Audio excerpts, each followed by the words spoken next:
Hey, everybody. Welcome to section 1, chapter 1, section 2. This section is all about patterns. We should be able to do this note set this week all in one shot, so hopefully it won't be too long. So let's start talking. In this section, we're going to talk about patterns, we're going to talk about types of reasoning, and we're going to talk about sequences, so arithmetic sequences, geometric sequences, and some other kinds that you may or may not have heard of. But to begin with, patterns are a really important part of everyday life. And it's really an important thing to help kids notice the patterns in math and around them. But in math, if you can pick out sort of the patterns in front of you, math gets a little bit easier sometimes.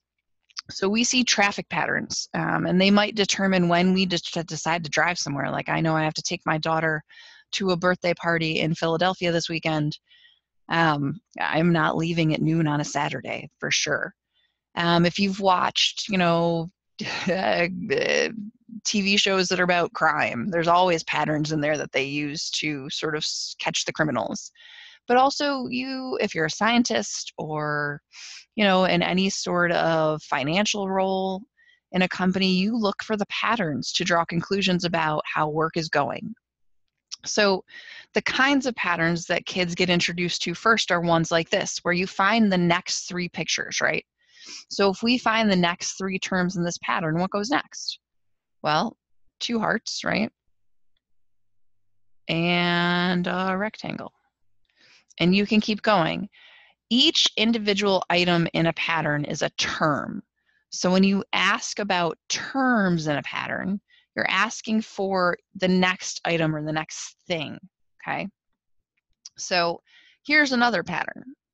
This one is 1 plus 0 times 9, that gets me 1. 2 plus 1 times 9 gets me 11. 3 plus 12 times 9 gets me 111. So the first job, and you might have to pause to think about this a little bit, is what patterns do you see in this pile of numbers here? And do you think it's going to continue forever? And how do you know? Well, first let's start talking about the patterns, right? You can see in each case here, we're increasing by 1. 1, 2, 3, 4, 5, right? You're adding 1. All right. In every case, we're multiplying by 9. It's true. And then here we're adding a digit. So 1, 2, 3, 4. I mean, the 0 technically is still there, right? Because we just don't need to write it. So 5. And then what's happening here? We're adding a 1. So for the 2 row, there's 2 1s. For the 3 row, there's 3 1s. For the 4 row, there's 4 1s. For the 5 row, there's 5 1s. So do you think it's going to continue? Well, maybe. I guess if we tried the next pattern, 6 would be plus 1, 2, 3, 4, 5 times 9 equals, I don't know what. If you do the math, actually, you're going to find out. Gives you 6 1s. Well, here's the thing. Sometimes the trick to deciding if a pattern is going to work or not is finding the spot where it might break. Okay, because this is great. 6, 7, 8, 9. What happens after 9? What happens when I get to 10? I don't know, or like 13. So like if I did 13, it would be plus 1, 2, 3, 4, 5, 6, 7, 8, 9. Would I just write 10, 11, 12? I don't know. And then I multiply that whole thing by 9.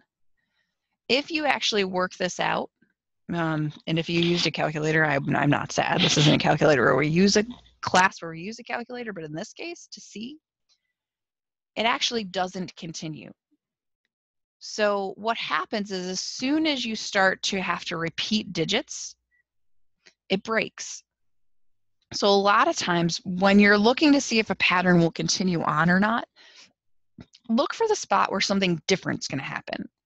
And if it continues through that difference and it's still okay, it might end up being okay. All right. So in this, what we just did to show a pattern broke is we found what's called a counterexample.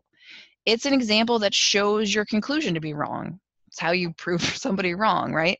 So if I have this pattern, 0 squared is 0, 1 squared is 1, well, if I was just going to make an assumption, I could think that a number squared is always going to be itself, right? But that's not true.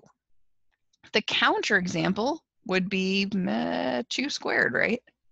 2 squared, definitely not 2, it's 4.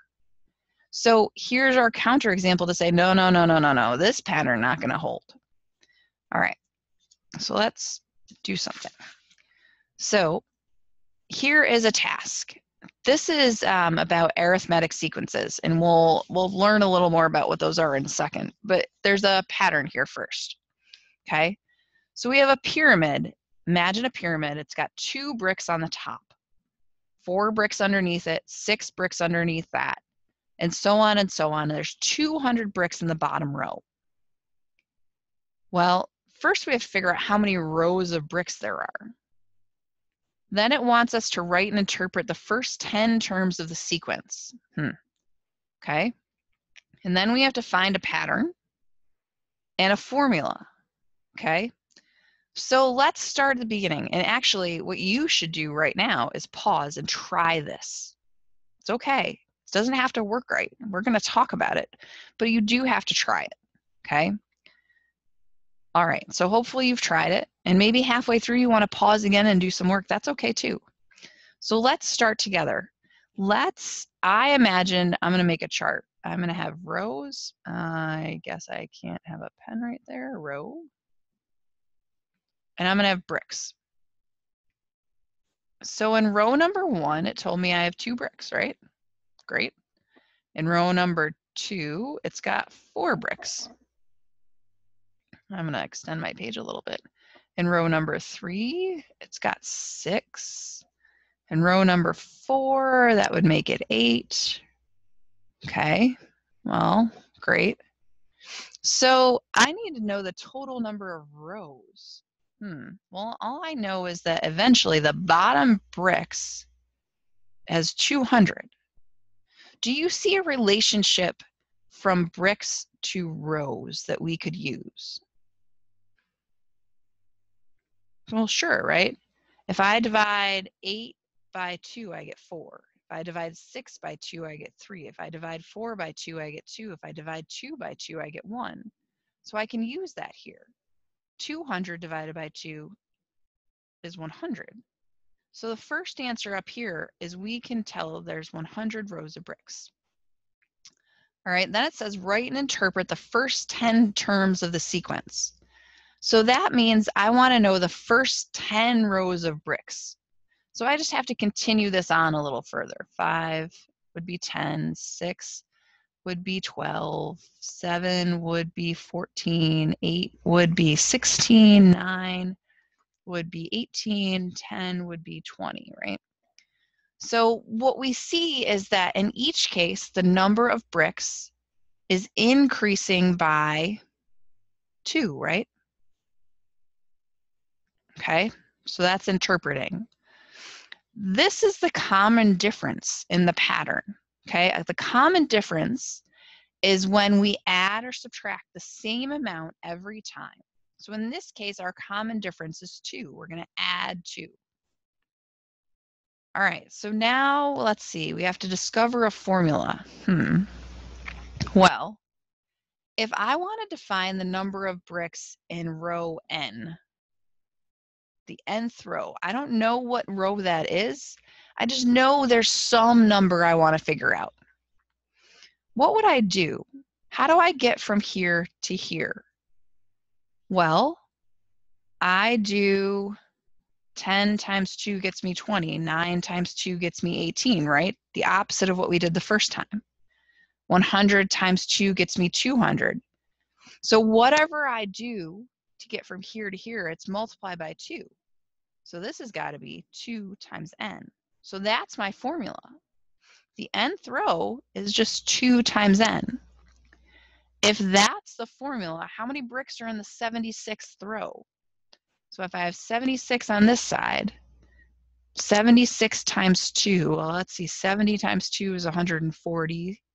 6 times 2 is 12. That would get me 152. So in row 76, there's 152 bricks.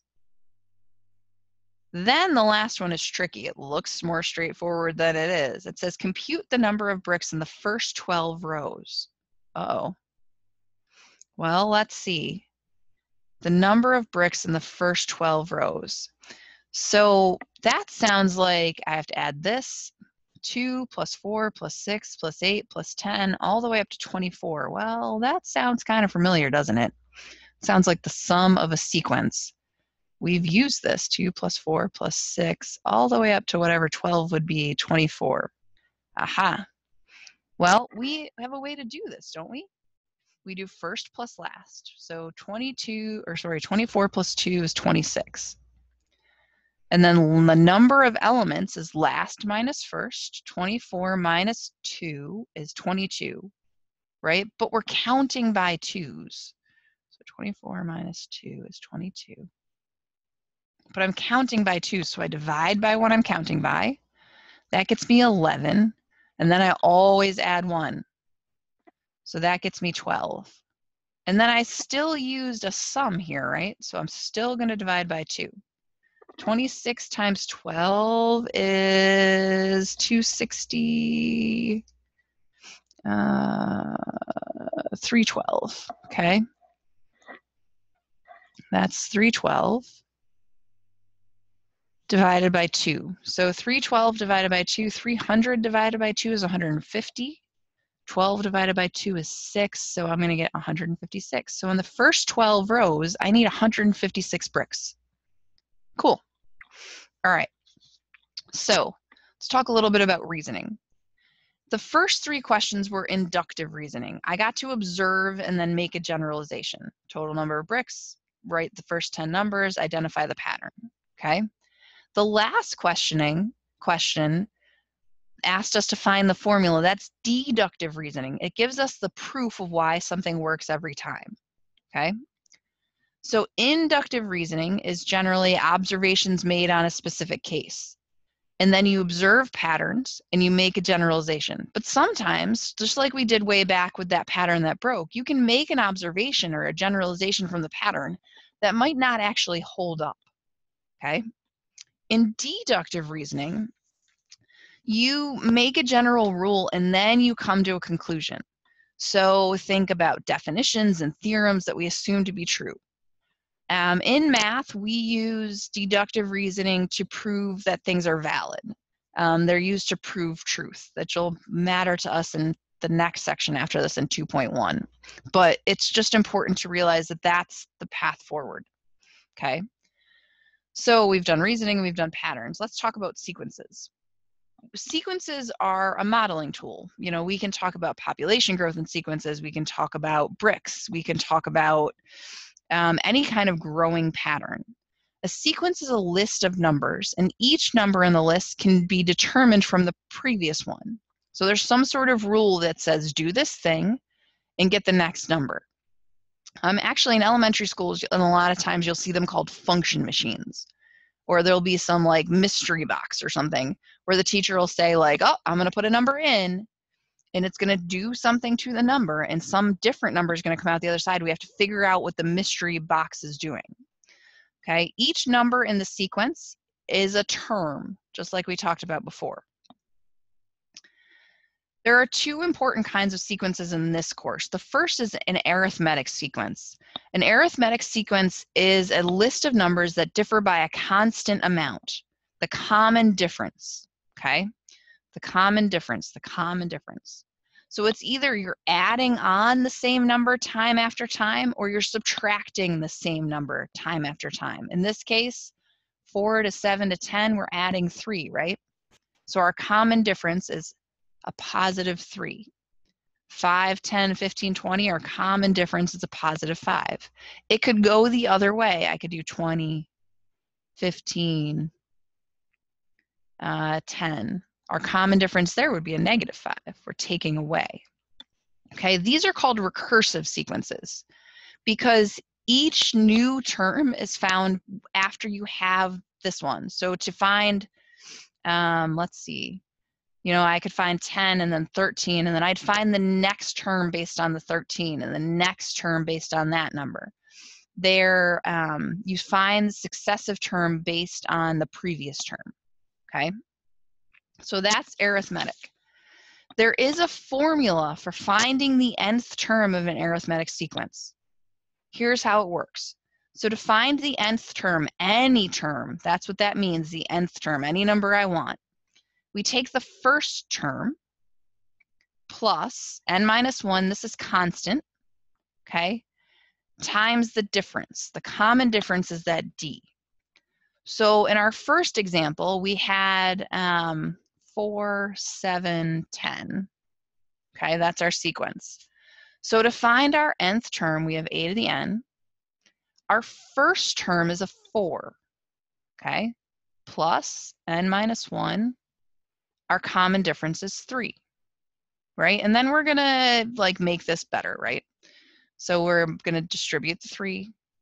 Get 4 plus 3n minus 3. We're going to combine like terms. So we get 3n plus 1. So that's our formula. That's our a to the n here, okay? Now we can use that to find the 5th term, the 50th term, the 500th term. What we would write is a, where n is 5, we put in 5 for n. So 3 times 5 is 15, plus 1 is 16. A, where n is 50, we put in 50 instead of n. So 3 times 50 is 150, plus 1 is 151. And then when we do the same thing for the 100th term, 3 times 100 plus 1 gets me 301. Okay? You can do this for the second sequence. The second sequence was 5, 10, 15, 20, okay? Try the same thing. See if you can get the a to the n, okay? And then the common difference. So we know the common difference is 5 here, and the first term is also 5. And then find the 5th, the 50th, and the 100th term. All right, so there's a task here. This one is kind of tricky. We're going to change this to a 1. One person. I don't know why I don't just change it on the notes, but do it every time. So imagine one day there's somebody that sends out an email and they say, okay, you are going to have wonderful luck if you send this message on to 5 other people. And then that person gets the instruction, they have to send the message to 5 more people and 5 more people and 5 more people. So calculate the number of new recipients on the 2nd, 3rd, 4th, and 5th day. Identify the pattern, come up with a common ratio, and find a formula to calculate the number of people on the 7th day. So this is where you pause and you try it. Okay? Now, hopefully you paused and tried it. It's okay if it didn't go the way you wanted. No problem. But let's try. So let's make ourselves a little table. Day and number of recipients. Sorry, I'm writing with my finger, so. All right, so on day 1, that email went out to 5 people. Okay, on day 2, each of those 5 people sent it to 5 more people, right? So it's 5 people sent out 5 emails. 5 times 5 is 25. All right. On day 3, what happens? On day 3, those 25 people each send it to 5 more people, right? 3. So 25 times 5 is 125. Sorry, that's a 1. All right, on day 4, the same thing happens. Those 125 people sent them all to 5 more people. This is assuming people followed directions. You know people. But we're going to assume 125 times 5 is 625. Okay. And then on day 5, the same thing happens again. Those 625 people all sent out 5 more emails. So 625 times 5 is 6,000. 600 times 5 is 3,000. 25 times 5 is 125, so 3, 1, 2, 5. All right, so that's the first part. Identify the pattern. Well, what's the pattern here? What happens in every case? In every case, we're multiplying by 5, aren't we? Every time. Okay? Well, then that can help us. On the first day, how many 5s did we multiply by? Just 1, right? On the second day, there were 2 5s.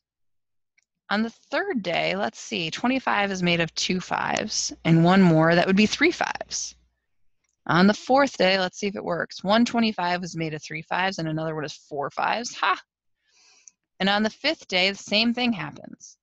So the nth term here is 5. And when we have the same number multiplied by itself over and over again, that's an exponent, isn't it? So this I could think of as 5 to the first. This was 5 squared. This was 5 to the third, 5 to the fourth, 5 to the fifth. So 5 on the nth day would just be 5 to the n. So on the seventh day, I would do 5 to the seventh. I don't expect you to know 5 to the seventh off the top of your head, but if you calculate it out, it's 7,000 or 78,125. It's a lot of people. All right, this is an example of a geometric sequence. A geometric sequence is where each term is determined by multiplying the previous term by a fixed value. So in an arithmetic sequence, we're adding and subtracting. In a geometric sequence, we're multiplying, okay?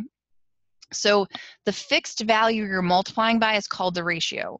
So if you look at a sequence and you think like, well, that's weird, that's not adding the same amount, maybe you're multiplying. So in this case, the common ratio is 2. 2 times 2 is 4, times 2 is 8, times 2 is 16, times 2 is 32. Common ratio is 2. There is also a formula for figuring out a geometric sequence. So it works the same. We want to find the nth term, a to the n. It's the first term in the sequence times the ratio, okay, to the n minus 1 power. Sounds crazy, but so our first example is 2, 4, 6, 8. Oh, no, it wasn't. 2, 4, 8, right? 2, 4, 8, 16, right? Okay, so to get to the a to the n, the first term is 2, right? Times the common ratio is I'm multiplying by 2 to the n minus 1. All right, so to get the 10th term, all I do is plug in my numbers. A to the n, a to the 10 is 2 times 2 to the 10 minus 1, that's 9, right? So 2 to the 9th times 2 is really just 2 to the 10th, right? 2 to the 10th is 1,024. Be careful for the next one. The 20th term is not just 2 times the 10th term, okay? It's 20 more numbers away. So the 20th term is 2 times 2 to the n minus 1 is 20 minus 1. So 2 to the 19th times 2 is just the same as 2 to the 20th. 2 to the 20th is a big old number. It's 1, where did it go? It's not in front of me. Oh, there it is. 1,448,576. Woo! All right, it's a big number. But you see how this works. Okay, 2 slides to go. 3, I lie. Okay, so for this, these are problems you can work through. Okay, I will come back at the end of the video and put in some answers here. What I want to talk about here, though, is what kind of sequences these are. So the first one is you take a job starting with an hourly wage of $16. You're given a wage of 25 cents an hour, 2 months, every 2 months for 5 years. What's your hourly wage at the end of 5 years? Well, is this a common difference where you're adding the same amount or a ratio where you're multiplying? This is a common difference. So this is an arithmetic sequence, okay? The next one, a student saves $3 on August 1st, $5 on August 2nd, $7 on August 3rd. How much will she save in all of August? Well, A, it's an arithmetic sequence, right? Common difference. But remember here, you want to find the total amount for the month of August. That feels a lot like the sum of a series. Okay, so then in this case, you're finding a sum. All right. Number 3, a deposit of $200 is made on the first day of each month in a savings account, and you get 8% compounded monthly. So every month, you get 8% more on the money you have. What kind of sequence is that? It's actually a geometric sequence. I don't know if you guys will know the formula for compound interest right away, and that's okay. Don't stress over this one if you don't need it.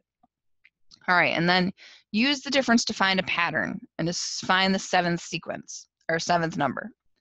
Now, there is a pattern here, and there is something to find. You can get the next number, but it's a little tricky.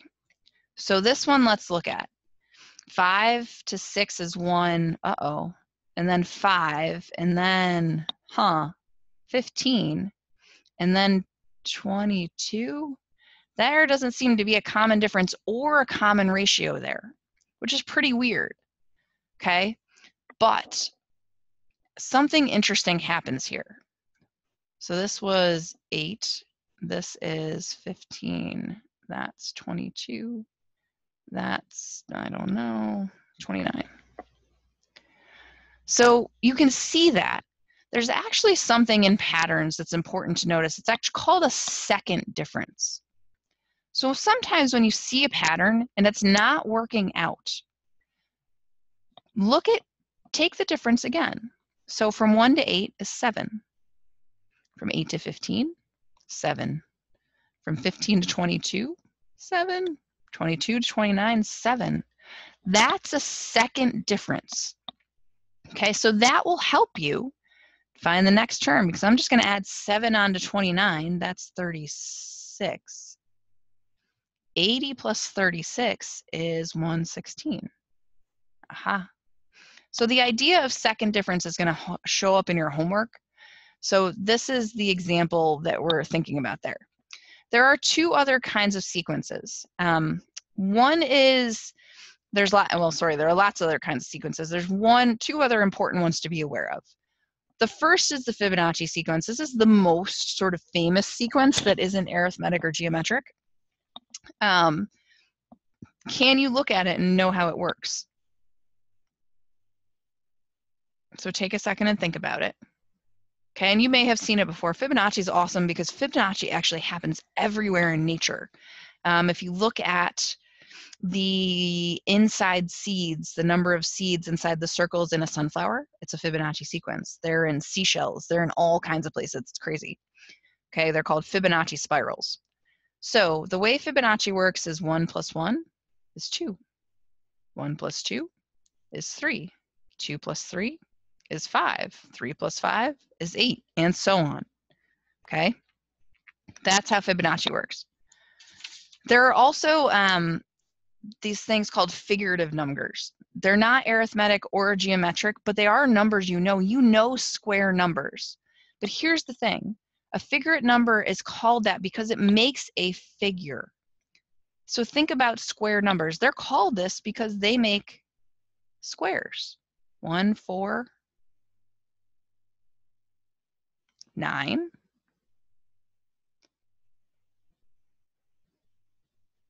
Oh, I forgot about 16. There's 16. Okay. Nope, there's not 16. Not enough rows. There's 16.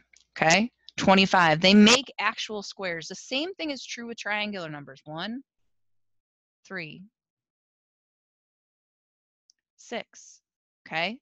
That's why they're called this. Square numbers in particular are really important in math, and they're going to follow you everywhere you go. So the more comfortable you are with them, the better. All right, so this is the end of patterns and sequences. I will go in after the video and add answers to that slide 17 so that you have them. From here, do the My Math Lab homework, do the written assignment, do the discussion, please. If you have questions, absolutely ask. That's what I'm here for. And I will see you again for the beginning of Chapter 2, 2.1. Thanks.